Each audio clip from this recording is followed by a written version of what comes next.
Want to call the meeting to order. My name's William L. Brown, and I'm chairman of the Tennessee Wildlife Resources Commission. This is Thursday, April 12th, 2012. This is the committee meetings today with the regular commission meeting tomorrow. There is a tablet or pad being circulated through the audience. If you please sign that with your name, and if you're representing a particular group or organization, put that down beside your name. We'll try to let everyone speak that wants to address the commission.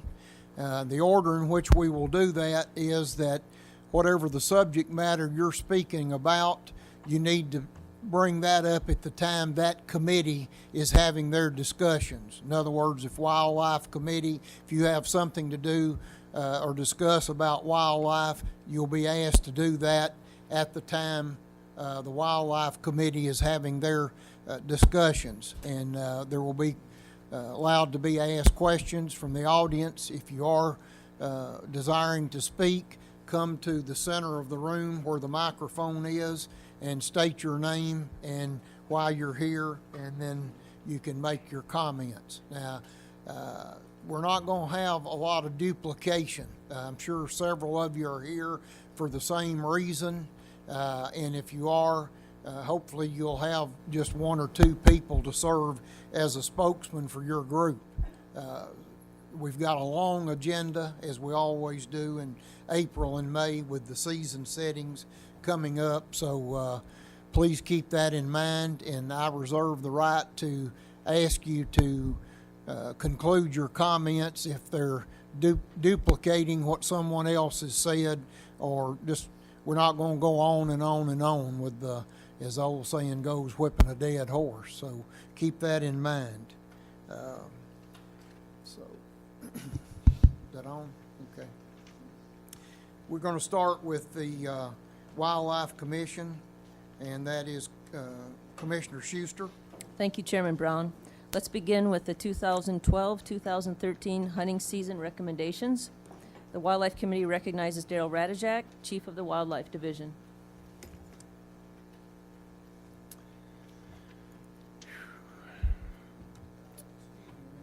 Sure.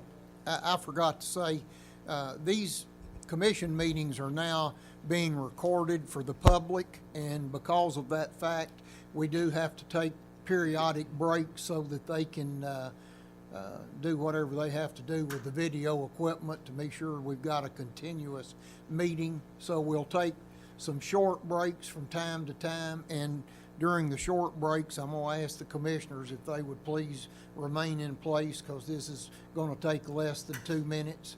At some point in time, we'll take the regular break that we typically take, but on the short breaks, just please keep your seat so we can keep things going. Thank you, Chairman. Well, I'd like to begin and let you know that I finally changed my opening slide there. I used to always show a deer, and I'm a deer guy at heart, but this is a picture I took on a sunrise on a goose pond earlier this year, and it's one of those things where it all came together. So hopefully this is the beginning of a new presentation for the wildlife.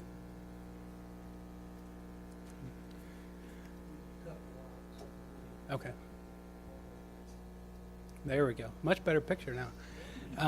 And I thank you for having me up here. This is the meeting I thoroughly enjoy. I live for this meeting in particular, because this is the time when I get to come up here and not only tell you what we do, and there's a lot that our agency does, especially the officers, biologists, but why we do a lot of these things. And so this is our time to show the commission and to show the public that there's a lot more to wildlife management than sitting around at a desk and doing things. We get out there and we really put the boots to the ground. What I'd like to do is begin today to let you know that we'll be presenting the 2012 TWRA hunting and trapping season recommendations. And there's a number of proclamations we will go through today, and we'll present the information. And if I could ask that we hold the questions, if you have questions on a particular topic, we'll have a moment after each segment where we could ask questions. And up here today, besides myself, I'll bring Tim White up, who's our waterfowl coordinator, and he's just getting into the groove of being our public land coordinator, our WMA, NWR, Proclamation. Tim White will be presenting those, and then I'll have the luxury of introducing Steve Nifong, who's our Assistant Chief of Law Enforcement, who will introduce 2 other proclamations that we'll be discussing today. What I'd like to do to get started is give you a little introduction and let you know which proclamations will be discussed at this meeting. The first proclamation we'll probably spend the most amount of time is Proclamation 12-06. This is the proclamation that sets the statewide big game hunting seasons. This is where we set the deer seasons, turkey seasons, bear seasons, and soon to be elk seasons in this proclamation. After we get through that, we'll also present the recommendations for Proclamations 12-07, which is our wildlife management area seasons. Proclamation 12-08, which is our National Wildlife Refuge area hunting seasons. And then we'll have the law enforcement come up and present Proclamation 12-04 regarding falconry and 12-05 regarding the manner and means of hunting, taking, and trapping. And what I'd like to do, just to let you know how I plan to change things up a little bit this year, obviously the Wildlife Division will be presenting those first 3 proclamations. And the format in which I'd like to follow is that we'll give you, for these proclamations, especially the big game, we're divided up into species. And what I want to do is just give you a very, very brief program history and summary of what's going on with those individual species. And then after I give the summaries, I'd like to provide you with the agency recommendations. This would be what TWRA recommends changing the seasons to, as well as our justification for those recommendations. And then this is what's new. One of the things that we have been asked about and called to task is to address the public more effectively, more efficiently. And one of the things that we really haven't done too well in the past, and I'd like for us to get more involved with in the future, is to address specific public concerns, especially if there's many public comments regarding a certain topic. And this year there's definitely a few issues in which we did receive a lot of public comment on it. And I'd like to address those issues because sometimes the agency discusses these issues and takes no action, and sometimes that's perceived as from the public that we don't even look at that, when that's definitely not the case at all. We look and examine and talk about and discuss these issues, but sometimes our recommendation is not exactly the recommendation that we receive from the public. And so that'll be somewhat new this year. And then when law enforcement division comes up, they'll pretty much do the same thing. They won't have program histories, but they'll introduce the recommendations for their proclamations, and they'll also address 1 or 2 of the public comments that we received regarding those proclamations. So to get started, we're going to begin with Proclamation 12-06. This is the statewide big game hunting seasons. And as you know, this is where I'd love to thrive in giving these presentations, and it wouldn't be the same without these program overviews. And so we're going to begin with white-tailed deer. Now, one of the things that I want to mention, where I am going to abbreviate, historically, most of you have seen my presentations in the past where I go into great detail about our harvest data to let you know what's going on. I'm just going to throw up these graphs here. These are updated information regarding literally how many deer we're harvesting in Tennessee, as well as the age structure, the adult buck age structure that we're harvesting in Tennessee, and literally summarize it in this. Management strategies that our agency has employed have worked extremely well. It has taken time. It has taken the past couple of decades to get to the point where we are today, and we're extremely thrilled with where we are today with our white-tailed deer resource.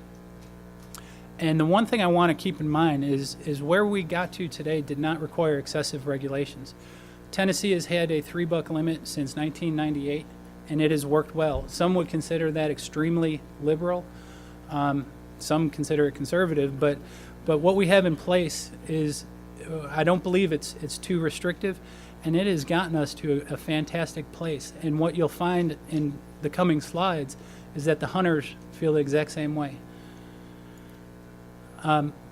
the other thing that I do want to mention here is because we have these quote unquote liberal regulations and a fantastic resource to show for it, that means it's not the agency that receives credit for it. It's the Tennessee deer hunters that created the resource that we have today. I was considering some of the numbers when I first thought about our $3 limit and how many deer hunters we have in Tennessee, anywhere from 200 to 250,000 deer hunters. A $3 limit means they could kill 700,000 bucks. We don't have 700,000 bucks in Tennessee, yet we could still maintain that limit because they don't kill that many. It was phenomenal to think about the doe limits. In Unit L, where they're allowed to kill 3 per day, we could kill 60 million deer in Tennessee. We don't have that many deer in the country. And so it's definitely a credit to the Tennessee deer hunters that have created the resource that we see today. And when I talk about these substantial gains, there's some folks that still don't understand where we're at regarding these gains. And I'm going to steal a slide from last year in which I presented, and I want to thank the Quality Deer Management Association for providing this information. This was in a report that they prepared for 2011. And what they did is they looked at the harvest data from all the different states in the United States, and they broke it out by region. One of the regions that they had separated was the Midwest, and this is what almost everyone would call the trophy area. We're looking at states such as Illinois, Indiana, Kentucky, Ohio, Wisconsin. This is where the big deer come from. These are the trophy states. These are the states that pump out the deer that go into the Boone and Crockett record books. And here's all the harvest data that was gathered by the QDMA over a 3-year period. And what I found so interesting with this, when you look at the Midwest average as far as what they're killing buck-wise, the Midwest averages over that time period to be killing about 44% yearlings. Tennessee over the exact same period was killing 41% yearlings. We actually were killing fewer yearlings percentage-wise than those trophy states. On the flip side, when you look at the 3.5 and older, these are the deer that tend to grow the biggest racks. And obviously you think the bigger racks are coming from the Midwest, they must be killing a whole lot more older bucks than our state. And that's not the case. You look at their average, they're killing about 20% of their bucks were 3.5 years of age or older. Tennessee in the same time period was 19.3, almost 20%. So we're very, very similar in those percentages. In fact, I looked this past year in 2011, we're at 21% of our bucks that we aged at the check station were 3.5 years of an age or older, which reflects that we have an incredible age structure out there. We're killing older age class deer. Unfortunately, we're not killing the caliber that those Midwest states, but there's nothing any regulation can do to fix that. That's more of a nutritional deficit that we have in Tennessee. But looking at the data, obviously it suggests that Tennessee is in great shape. Now, considering our regulations are extremely liberal, I've always held the belief, and many folks within our agency hold the belief, that we need to keep things as liberal as possible for the hunters. And we've felt personally that that's what the hunters liked. And the good thing is we conduct this survey every couple of years, the University of Tennessee, and it asks the hunters out there, specifically the deer hunters, whether or not they're satisfied with what we're doing. And one of the questions is, overall, how satisfied are you with how TWRA manages the deer hunting program? And you can see in this graph, this is the latest information we have, which is the last time they conducted that survey was in 2010. 86.5%, almost 9 out of 10 hunters were satisfied with the way TWRA manages our deer program. If you look at how many were very satisfied, it was well over 50%. And so we have a vast majority of hunters out there that are very pleased with what the agency is doing in regards to deer. The nice thing with the dissatisfied group, there's only 1.6% that were very dissatisfied. So only 1 or 2 people out of 100 are upset with us. I don't think you could ask for much better from a state agency. Another thing I looked at real quickly was the deer satisfaction rate over time, and I just looked at the last decade worth of surveys, and it's gone up. Back in the early 2000s, we're at 80%, which is still phenomenal. But the fact that we've grown it and are approaching 90%, if we can maintain what we're doing, we'll have happy hunters for years and years to come. All right, to give you a highlight of the recommendations that we have for white-tailed deer, the first thing that we attempted to do in this proclamation is to standardize the language in all the tables. We briefly mentioned this last year, in which we wanted to get specific dates out of there and put in generic dates. For example, instead of saying September 24th, we'd like to say the last Saturday in September. So you'll see a lot of changes in the language, but it's a shift to standardize the language so we don't have to go in there specifically to adjust dates. Another recommendation you'll see shortly is that we'd like to increase the antlerless bag limit in Unit B during the archery and muzzleloader seasons. We'd also like to increase the antlerless gun opportunities in Units A and B wherever appropriate. In particular, we're talking the gun season here. And lastly, for white-tailed deer, we want to expand the red deer season in Claiborne County. Now, to get started and address each one of these recommendations, if you were to look in your proc, you'll see a table, and this table is also listed in our hunting guide. This is a table that sets the statewide deer seasons by unit.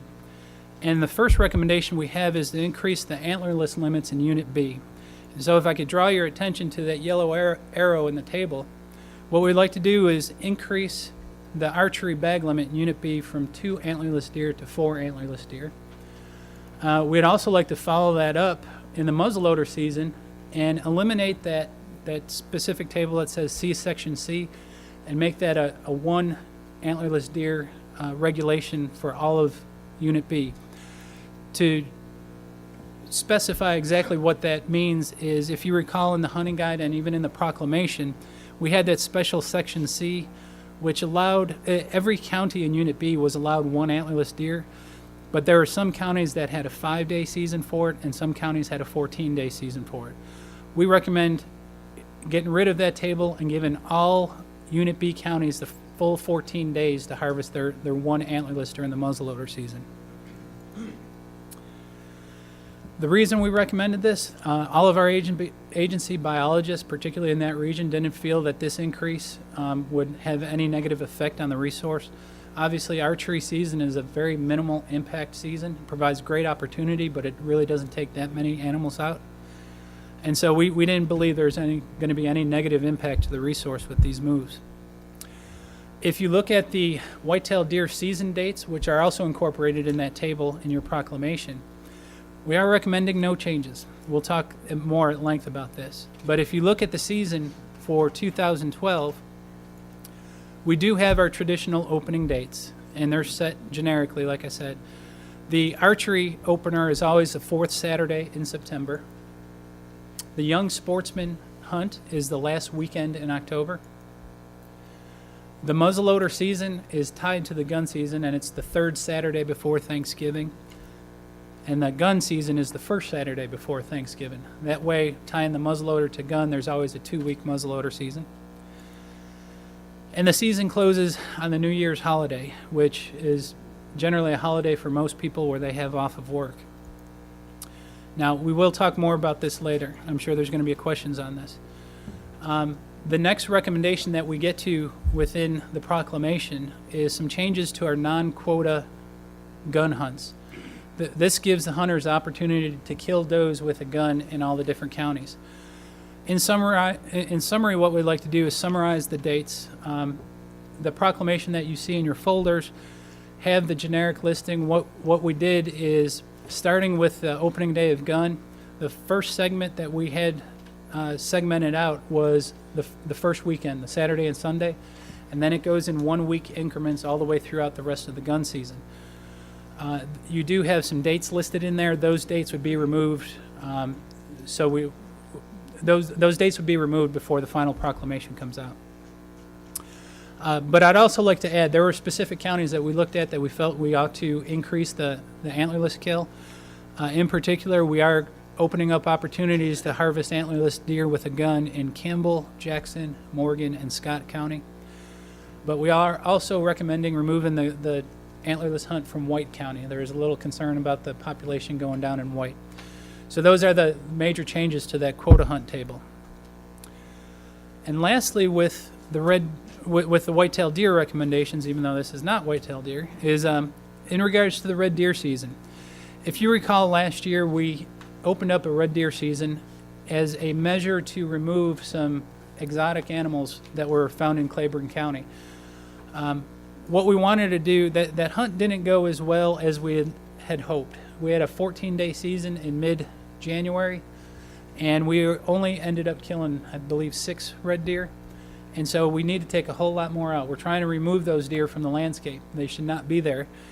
And so the recommendation this year is to run the red deer season concurrent with the white-tailed deer season. So if you're an archer out there, muzzleloader gun, and you're in the designated area that has red deer, you can kill a red deer all throughout the deer season.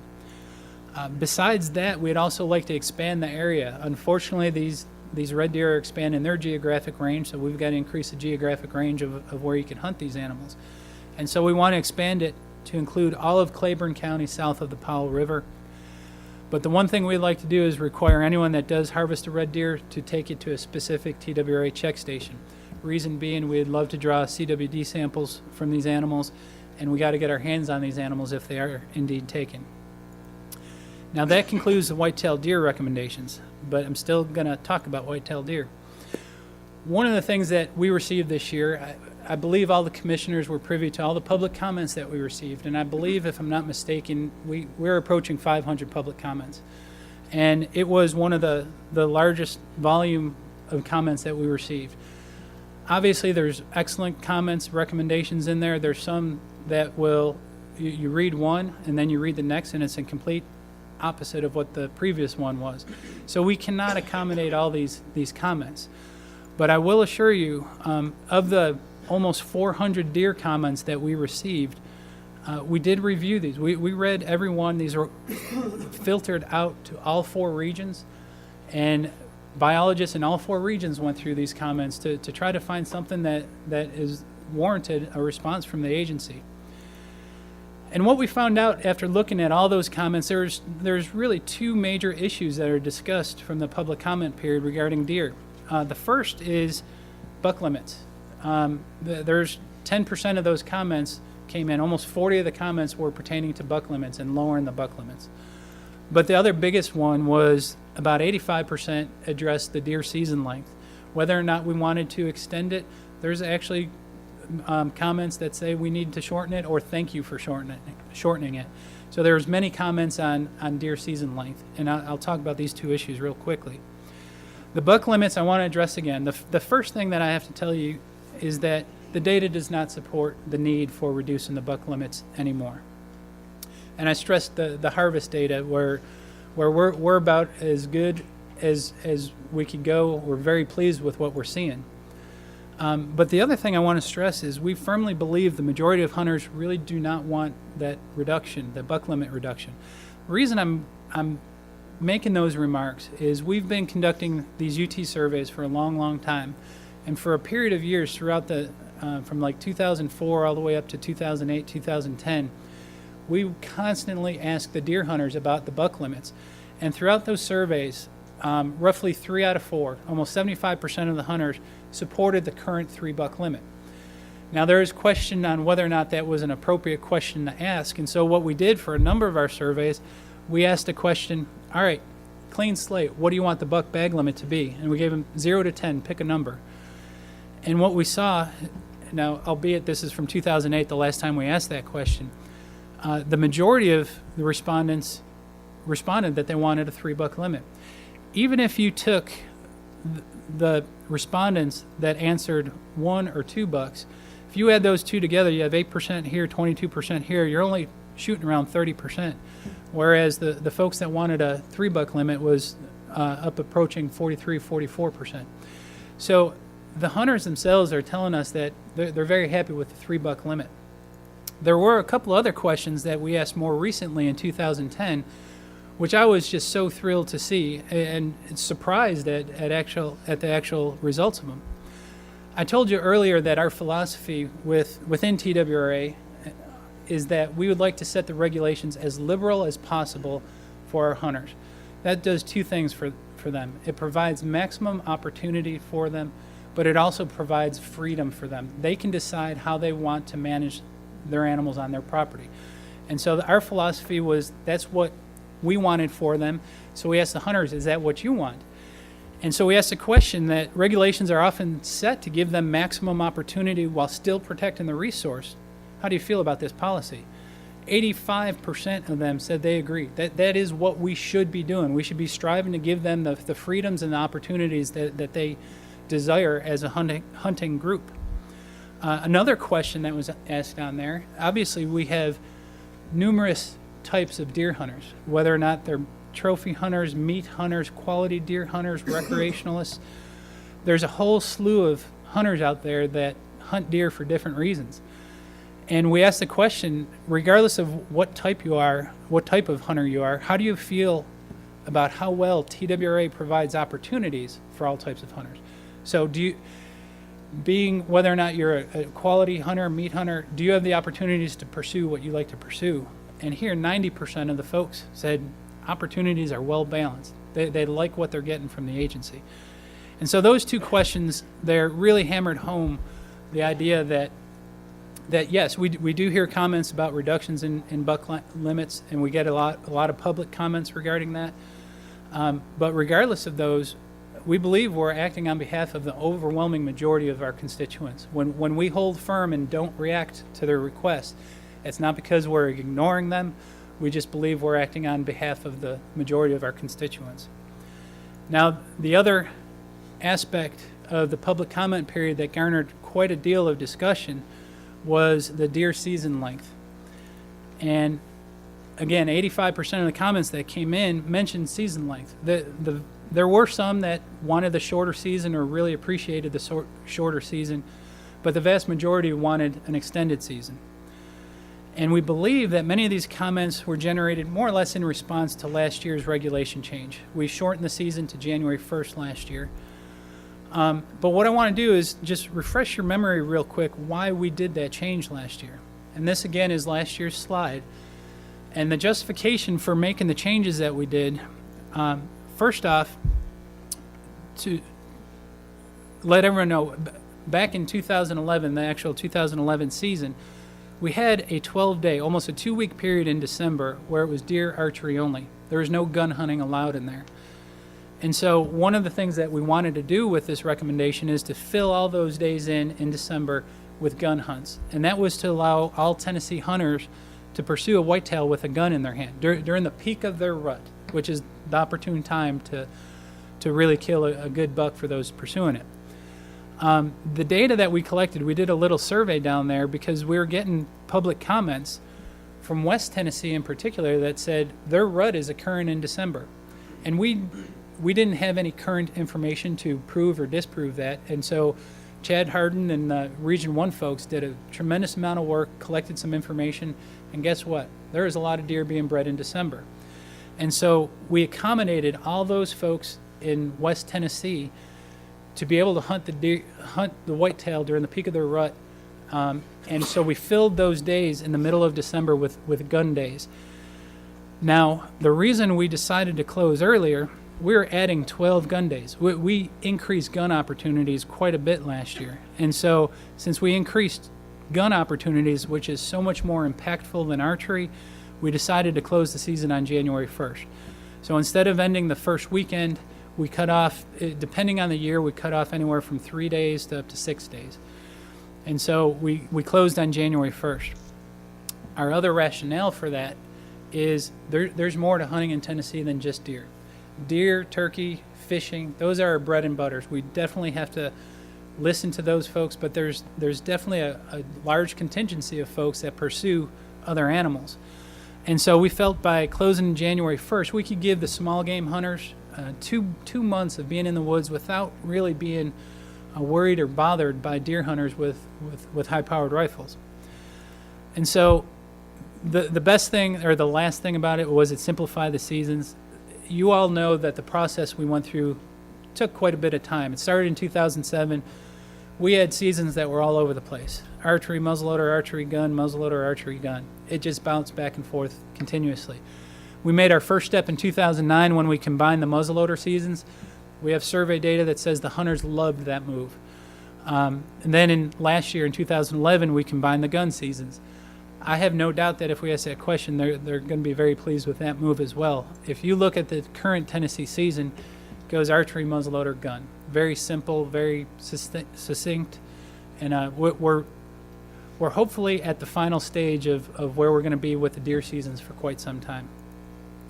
Now, the thing I want to focus on is pursuing the white-tailed deer with a gun during the peak of the rut. I circled this because there is public comments that spurred us to take action to find out what's going on in West Tennessee.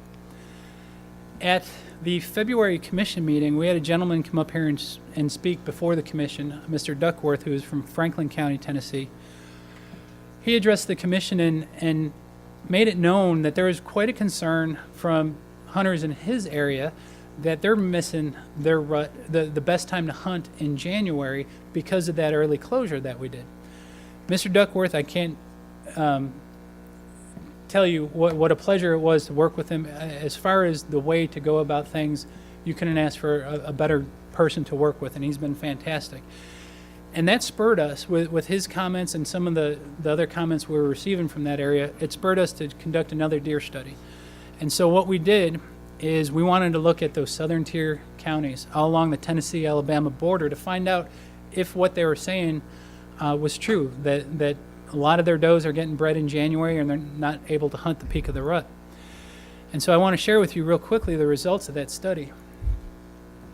If you look at this map, this is the area we're looking in, and the very first thing I've got to do is thank the people that helped out. Besides the folks within the agency, we had Region 2 and Region 3 folks that did a phenomenal job, but primarily the people I want to thank are the landowners. Besides Mr. Duckworth offering his property, there were folks all across this region here that donated their farms, their property for us to conduct this deer survey on. And what this deer survey involved, we sampled 60 deer. And what we were targeting were pregnant does to determine when the rut occurred. And those are the areas in which we pulled deer off of. You can see how many different people cooperated with us. And those are definitely the folks I want to thank for helping our agency gather this information. Now, when I say we sampled deer, we took 60 deer out, 55 were pregnant does.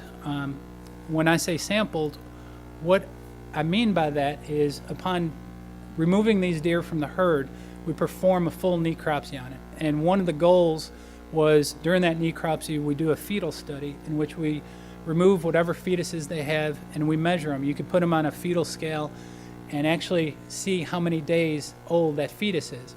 Once you have that mark, you could count backwards to see when that deer conceived, when the peak of the rut occurred. And we did this with 55 out of 60 of the animals had this information that we could use from them. Now, this is the results, and I'll try to explain this real quickly. Lynn Barrett and our GIS department put this information together. Visually, this is what's going on. And I don't know if you can see it too well. There's forms in here, either squares or triangles, that are red in color. All the red ones were deer. There's some over here. There's some over here. All the red ones were deer bred in November. Whenever you see a triangle or a square, it's either the first half of November or the second half. The next color we have are the blue ones. These were all the does that were bred in December. Obviously, you see that's the vast majority of them are the blue ones. Again, the square and the triangle are first half of December or second half. And then the last group is the January breeding that occurred. And there's a couple down in Franklin, one in Marion, and one in Lincoln County. And of those 55 deer, 14 were bred in November, 34 were bred in December, and 7 were bred in January. We compiled all this data to see when the mean conception date was, when the peak of the rut for that general area, understanding that it could vary tremendously from property to property. But on average, over that span, we're looking at a December 9th peak for this general area. And so we definitely had does being bred in January. We had that information. We saw it in Marion and Franklin. There are situations where, obviously that's not the majority, there are situations where a doe could come into estrus earlier in the year. If the estrus occurs and she does not get bred, she recycles and she could be bred the second time around. So there's issues that you have to think about when looking at all this data. But for the most part, as an agency, we've got to look at the big picture. I promise you individual farms could have issues, but on a big picture item, we're looking at peak of the rut in early December. We're allowing our gun hunters to hunt literally the entire month of December. So for the most part, we're pretty happy with the ability that we've given our hunters to hunt deer during the peak of the rut. So given the results of that study that we conducted, it appears that the rut occurs in the first half of December for the majority of that sampled range. And last year's decision to allow that continuous December gun season, where we filled all those days in mid-December, was a fantastic decision. It literally allows almost all Tennessee deer hunters to pursue the white-tailed deer during the times that they want to pursue it. And because of that, the agency will continue to stand by their recommendation to not change the current season structure. Now, at this point in time, do you have any questions regarding white-tailed deer? Anyone on the commission? I'd like to have the commission discuss possibly of making the standard closing date for the first Sunday in January. I know that we have to be sensitive for the small game hunters, but the fact that like this year it ended on Sunday, but there'll be certain years, like in 7 or 8 years, you'll have an extra week. So it's going to fluctuate. That way we can accommodate the people that are in southern Middle Tennessee to get a little longer, and they'll have certain years that they can hunt in a rut, and then other years maybe they won't, but they'll give the small game hunters more. So just like we open the first Saturday before Thanksgiving, or Saturday before Thanksgiving, I'd like to see it close on the first Sunday in January. Have anybody else that agrees with that?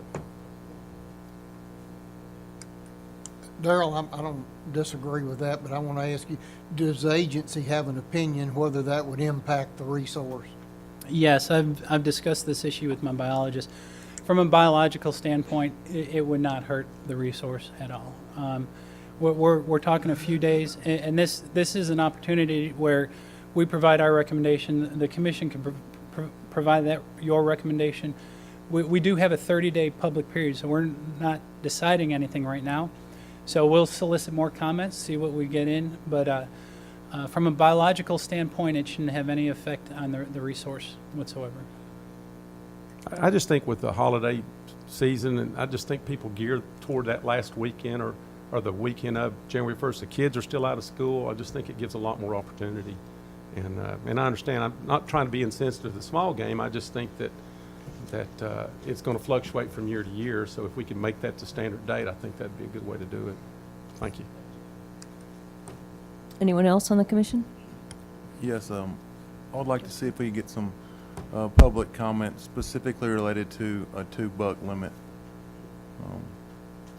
I know that we have comments on that on some of our graphs and statistics, but I'd like to see updated opinion on that.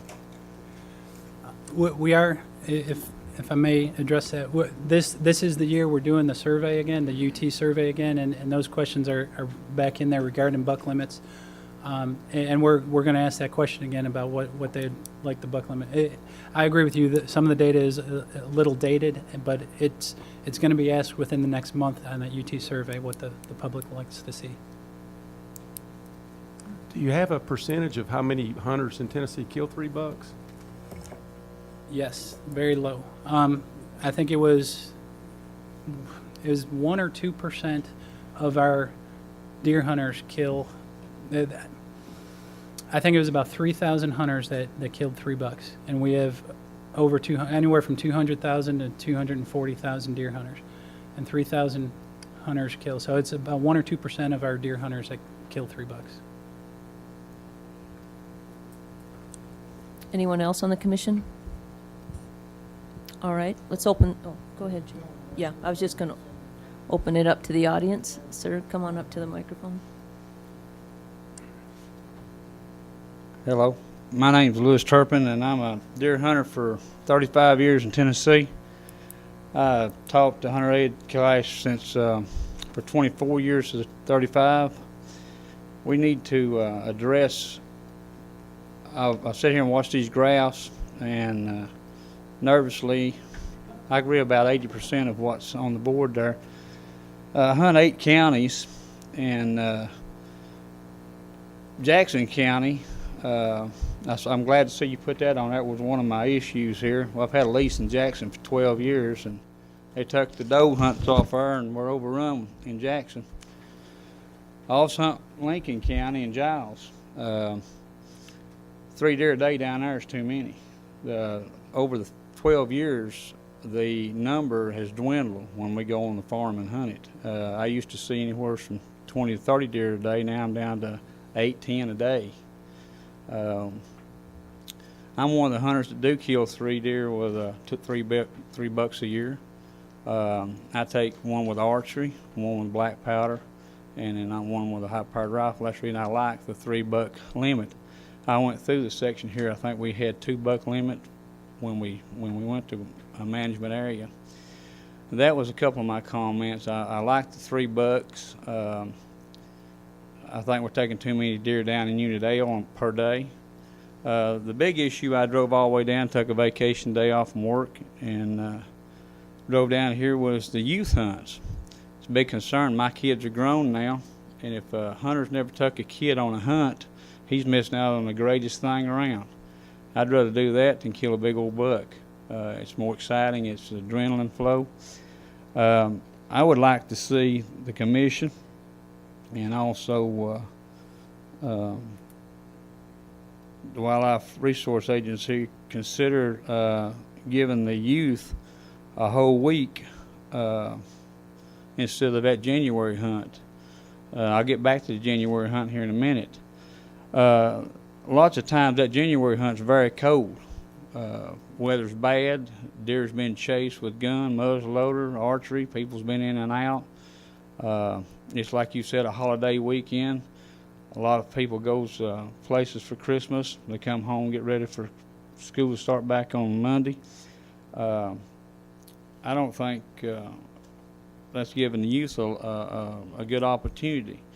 I'd like to see them consider maybe giving them the last, where they start on the 29th of October for the youth, let them have that whole next week, and then open up the muzzleloader on that Saturday. That way you've got a whole week of the youth. It's good weather. The deer's not been chased with the firearms. It's kind of pretty out there right then. I'd like to see us consider a little more time for the youth, for the juveniles. If we don't get the kids involved, right now the number of hunters is dwindling. I hunt Smith County the day after Thanksgiving, and I go to Smith County. Used to, we'd race down Highway I-40 to get their hunting hole. The cars darted in every spot. I can get in my car now and leave Kingston. I may pass 3 hunters all the way to Smith County. You know, it's a big concern of mine. I'm getting up in age. I can't run like that anymore. So, I'd like to see some of these youths come on and take over. The other thing, I understand you closing the season in January for the last Sunday in January. I don't know if you took consideration of the impact that decision made on small towns, Gainesboro, Fayetteville, the motels, the gas stations, the little restaurants and little stores that depend on the hunters. That hunting group never showed up after the first year because the season was closed. So there was 10 people down there, usually 35 in that motel. A lot of hunters open up the season, they get together, they go somewhere and they hunt, and then last season they said, we get together and we'll close the season. So there's a lot of that I don't know if it's taken into consideration. That's the two main concerns is the youth. That's my number one. Number two is I like for the last hunt of the year the least be for the adults. If that's be on the 7th and 8th or the second weekend, where the groups can still go back out. like I said, the $3 I think is great. So that covered my areas. You'd already had some of my stuff handled before I got here. If I'd have known your phone number, wouldn't have took off today. But thank you for listening to me. I appreciate your time and consideration. Thank you. Thank you, Mr. Turpin. I guess we'll take a look at all that. Daryl, any comments? Do you have any comments? Or? Not Okay. at this time. Great. Anybody else? Yes.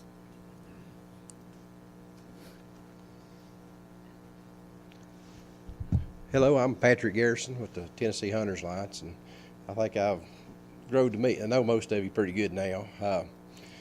I would say one thing before I ask a question to Mr. Ratajczak.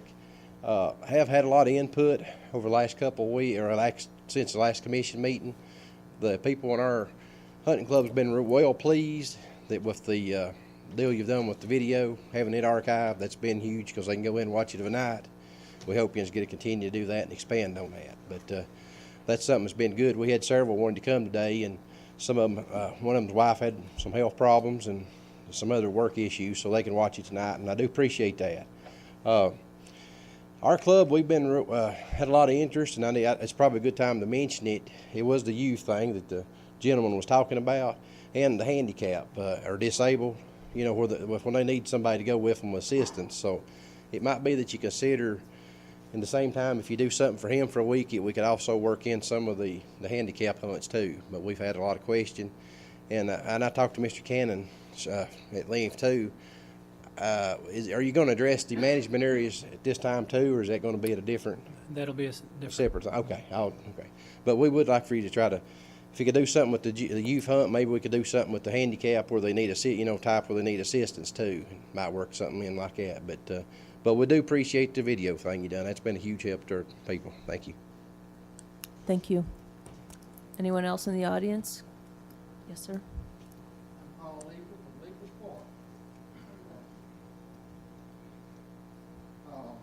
I'm concerned that the declining number of hunters, youth hunters.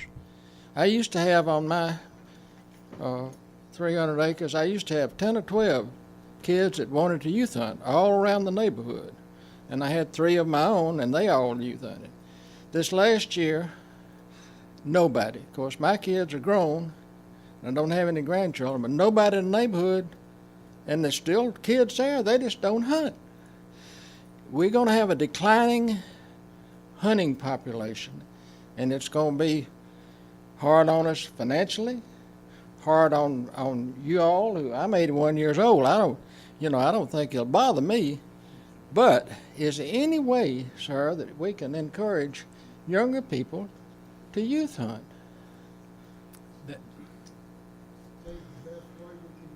Sir? Best way we can do it. Get a law passed to ban all video. I agree with that, sir. I agree with that. Also, I even thought about letting, you might get a lot more, or some more activity if you let grandpas and fathers carry a gun when they took, and I don't know how you do this, I don't know how you enforce that, but that might be an idea. Might be more interesting. That's all I had. I'm just concerned about it. I won't have to deal with it. I like it. I'm down there by myself, but I don't get to hunt youth hunt because I don't have any. If I can interject. Yes, go ahead. I live real close to you, and I'm looking for a place for my son, so. Okay. We'll talk later. I beat you to it. Thank you, sir. I appreciate that. I think that where it really starts is that when each one of us starts taking somebody else, and that's the only way it'll happen. Even as much as I know that the agency and all of us, we're all for it and doing as much as we can. If individuals don't start taking kids out and taking the initiative other than their own children, it's going to be pretty tough. So we really need to focus on that. I went around the neighborhood in Nashville if they wanted to. Oh yeah, we'll be there. It's a sad thing, and like Chairman Brown said, there are so many things we're competing with these days, fast things, quick things that kids seem to be stimulated with, so it's very difficult, but we'll hopefully all of us are trying.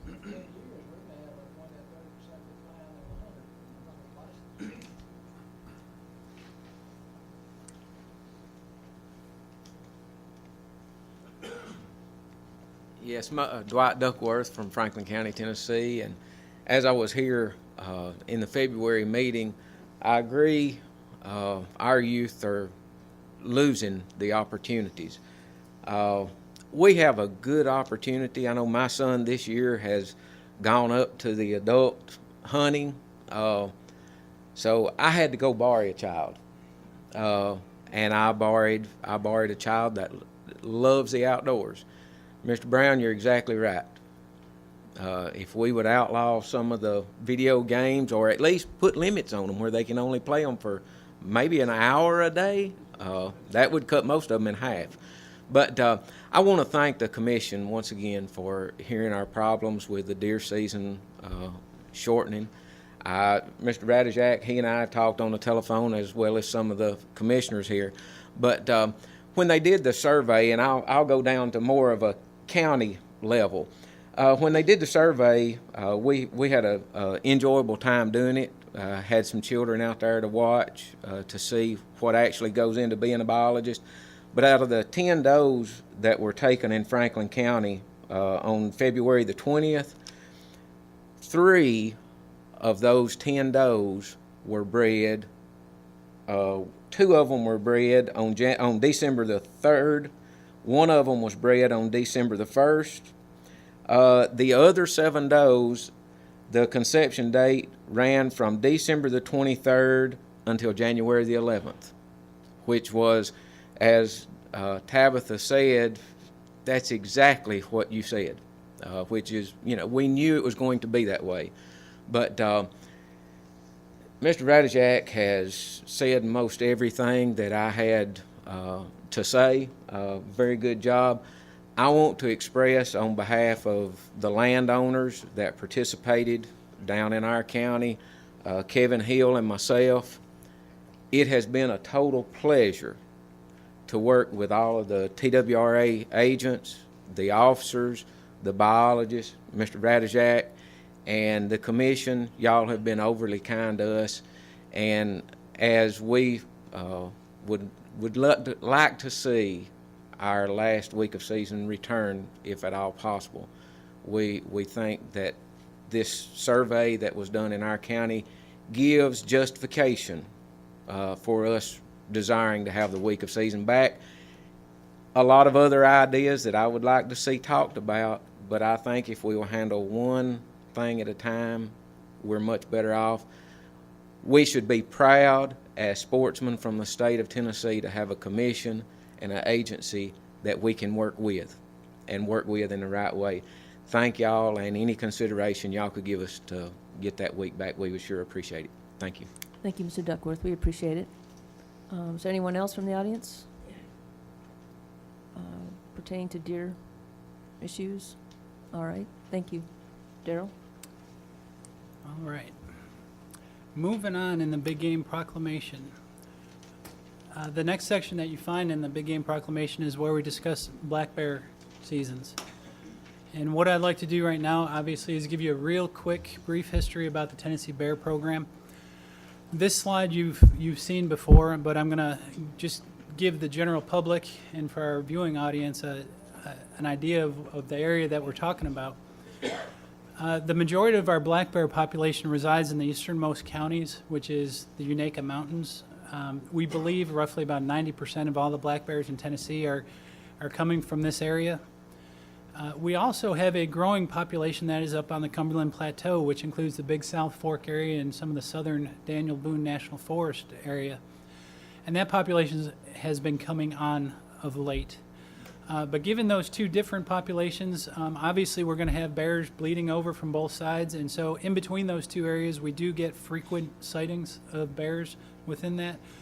But we've also noticed a very large number of sightings that are occurring even further to the west. And so we're actually encroaching, almost half of the state is now seeing black bear activity. And this is not completely new to us, but it's taken a few decades, whereas we used to have bears just along the Tennessee-North Carolina border. They're going to be knocking on Nashville's doorstep very soon. And I'll talk a little bit about that later. First of all, the way we keep track of numbers of bears, Historically, we use two different methods. The first thing we do is we look at harvest numbers to give us an idea. As long as the seasons stay relatively static, the harvest numbers should give us a somewhat of an indication what the population is doing. And you can see our harvest data since 1982. It's gone up considerably. In the early 80s, we were only killing about 20 bears in the entire state. And within the last 7 years, we breached that 300 bear mark for the last 7 years. 2 of the last 3 years, we were approaching 600 bears harvested in Tennessee, which are phenomenal numbers. Some of the more experienced bear biologists from the agencies that have since retired just cannot believe we ever got to this point. But another method we use to really keep an eye on the black bear population is what's called the bait station index. And this is the number of bait sites that are visited by bears when we run this survey. And you can see over time the scale is on the right-hand side. When we first started in the early 80s, only about 10% of our bait sites were visited by bears, and we are approaching 90%. I'm going to couch this in the fact that once you get above 70%, it's not telling you much. Anything 70% or above just tells you are saturated with bears. And so movement up and down above 70% really doesn't tell you much other than you've got a whole lot of bears out there. Speaking of how many bears, that's a question we've always been asked, and we haven't had a good number to tell you until recently. Within the last few years, we've had all of our teeth, all the bear teeth age data analyzed, and that allows us to do this method called population reconstruction, where you use that information based on the harvested bears. We can determine what the population had to be in order for us to produce that many bears. And what that model tells us is that in the hunted areas in Tennessee, the model's saying that we could very easily be approaching 4,000 bears in those areas. I don't know what the confidence interval on this thing is, but it's the first time we're ever given a number in which we can say, we believe we have this many. 4,000 bears, those numbers up there, whether or not it's 3,000, 5,000, it's a lot of bears. The bottom line is it's a lot, and we're harvesting 600 bears, less than 600. So we're definitely not having a tremendous impact on the resource with our bear harvest. So what I want to do is move into the recommendations that we have this year, because we do know we do have a lot of bears. Believe it or not, bears, just like deer, eventually you need to kind of put a limit on them. You can't let them increase indefinitely. And so what we really would like to do with bears this year is to liberalize the bear seasons. Another thing we want to do is increase the number of dog training days that our bear hunters have. And so let's begin with the first recommendation that we have with the agency.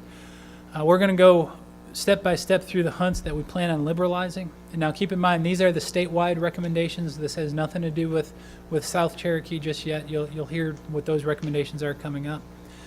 But we would like to add 1 day to the following dog hunt. There was a late October hunt. There was a 3-day hunt. Our plan is to go from October 29th, and instead of ending on November 1st, we want to end on the 2nd. So we're going to add 1 day to literally all the counties that hunt bear. These counties you see highlighted are all our bear counties. So every one of those counties will have 1 day added to that hunt. And let me go back real quick. Just so you know, that is a hunt in which dogs are permitted.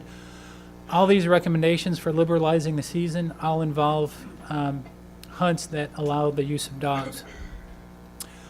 We'd also like to add 11 days to the following hunt. Our traditional bear hunt, this hunt has actually been studied at length, and it was set in early December to protect the resource, knowing that many of the females hopefully have gone to den by then. And so this was our traditional bear hunt. It was a 2-week season at the beginning of November. What we'd like to recommend this year, instead of going from November 29th to December 12th, we want to extend that to December 23rd. Add almost a full 2 weeks, actually 11 days onto that season, and allow the dog hunters quite a bit of time throughout the month of December to pursue bears. The one thing that you'll see missing here, it does involve the vast majority of our bear counties, but Monroe and Polk are not included in this. Monroe and Polk County will keep the standard dates, the November 29th to December 12th. The reason we didn't add a lot of days to Monroe and Polk County during this hunt is because they're getting a whole bunch of days in other areas.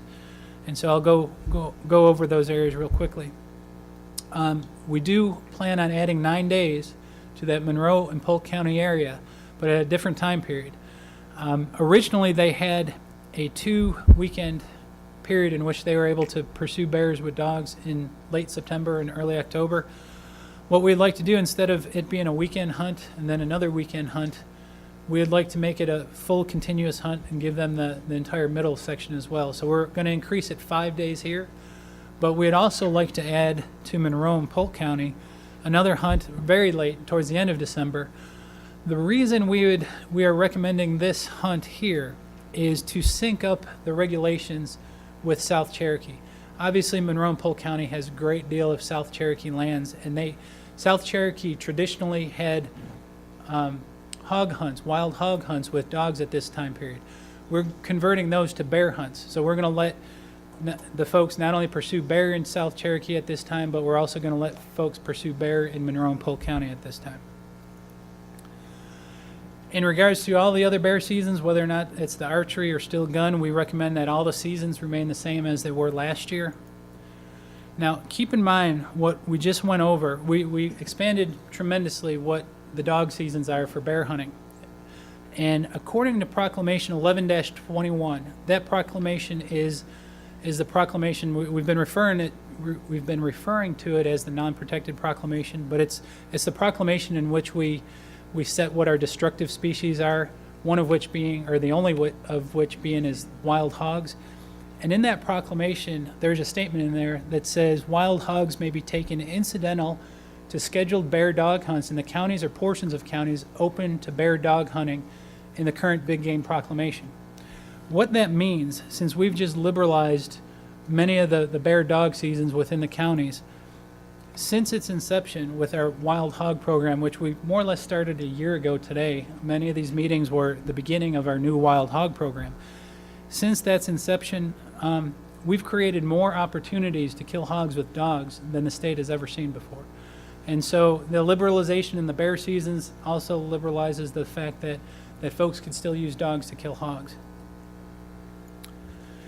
Going back to bears, another thing we'd like to recommend, not in the take season, but in the dog training season, is to add 14 days to the following areas. Instead of running it August 25th to September 16th, we'd like to extend that all throughout the month of September, all the way going up to September 30th. In addition to that, on the south end in Monroe and Polk County, we're going to add not quite as many days, but we are going to increase by 4 days, a day in the beginning and 3 days on the end, to increase the training from September 5th to September 14th. Now, one thing that we had to change, it's more or less because of an error that we never picked up on, but we have to add in there that bear dog training in all counties is during daylight hours only. This is to bring us up in sync with TCA that says hunting is daylight hours only. That actually concludes our bear recommendations. Do you have any questions? Thank you, Daryl. Any questions from the commission first? Daryl, I first apologize to you because I probably should have asked these questions earlier, but let me just run with them, and then if you can tell me where I'm screwing up, okay? I'm going to go to the bear hunting and the first season that you had for Blunt, Carter, Cock, in that series of counties. You got the gun muzzleloader archery season beginning October the 29th, which is a Monday, and ending on November the 2nd, which is a Friday. Is there any reason why we're not getting into Sunday? Yeah, because there's other times that we are hunting through a Sunday, and I'm not sure. Yes, Okay. but I don't know that answer, so I'm going to call Dan Gibbs. Dan is our Region Okay. 4 biologist that knows a whole lot more of the history of the bear hunts than I do. Commissioner Cannon, that season is between the juvenile hunt and the opening of muzzleloader. Okay, sir. And the bear hunters traditionally have no problems with opening days and weekdays. They take off. And So we filled that weekend. If we added the weekend prior to that or the weekend after that, then you're going to be overlapping it with the juvenile hunt and opening day of muzzleloader. Then you're going to have some real conflicts at that point with the 2 user groups or 3 user groups. Go ahead and stay. I got a couple of more to ask y'all. Okay? Have a seat. Or take the mic back to where you're sitting, whatever's easiest. Same question on Monroe and Polk. It begins November the 29th on a Thursday, but ends on Wednesday, December the 12th. I guess I'm seeing, in some cases, we're going through a Sunday, and I know there's good justification, but for my edification, maybe others, why are there some of these breaks in the week or midweek even? Right, and that's the same starting date for the rest of the state, that November 29th, which I believe is a Thursday.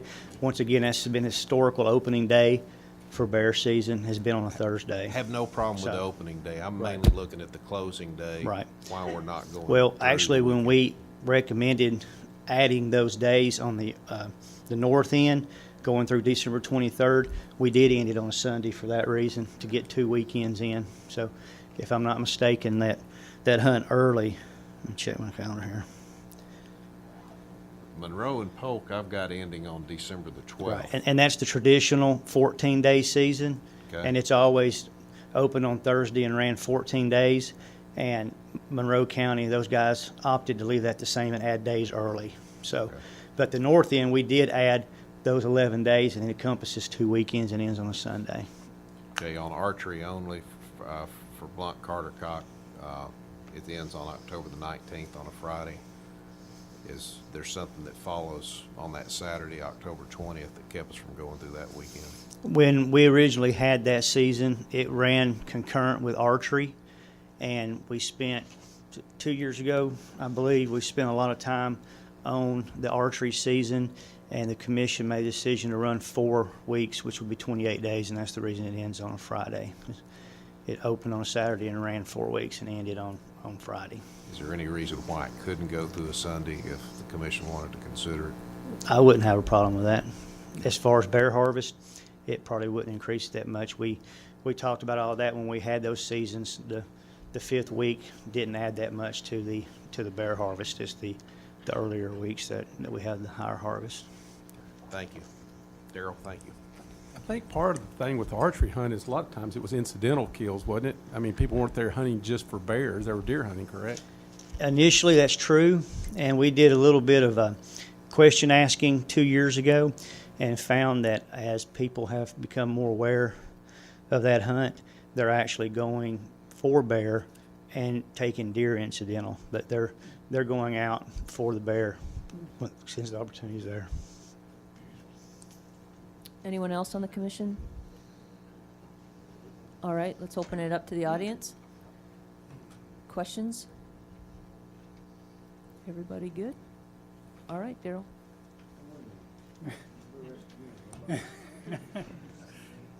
Well, yes. I'm Hugh Lamb, Tennessee Bear Hunter Association. I put a leaflet on all of yous' desk there that if their recommendations comes up like they're saying, we're not asking for everything. We just want to be, little equal opportunity there.